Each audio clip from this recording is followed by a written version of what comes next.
একজন মুসলিম হয়ে তোমার এই প্রশ্নগুলি জানা উচিত। ১. ইসলামের শেষ নবী কে? এ. হজরত মুসা আলাইহিসসালাম, বি. হজরত ঈসা আলাইহিসসালাম, সি. হজরত মুহাম্মদ সাল্লাল্লাহু আলাইহি ওয়াসাল্লাম, ডি. হজরত তুহুল ঈসা সাল্লাল্লাহু আলাইহি ওয়াসাল্লাম। 2. প্রথম ওহী কোন গুহায় নাজিল হয়েছিলেন? এ. সৌর গুহা, বি. হেবা গুহা, সি. বদর গুহা, ডি.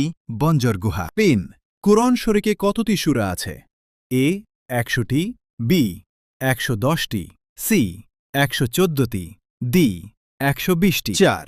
দিনে কতবার নামাজ ফরজ? এ. 3 ওয়াক্ত, বি.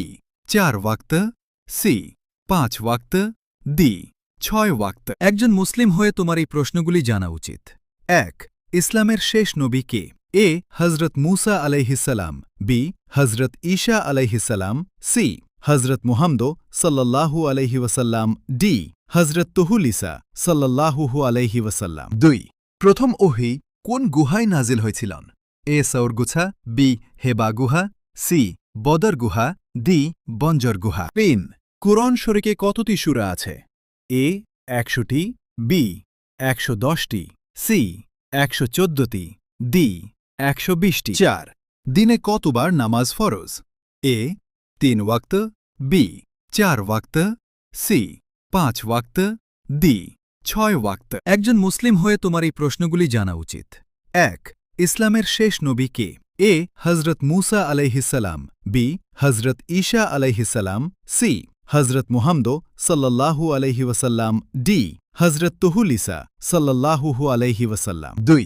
প্রথম ওহী কোন গুহায় নাজিল হয়েছিলেন? এ. সৌর গুহা, বি. হেবা গুহা, সি. বদর গুহা, ডি. বঞ্জর গুহা। 3. কুরআন শরীফে কতটি সূরা আছে? এ. 100টি, বি. 110টি, সি.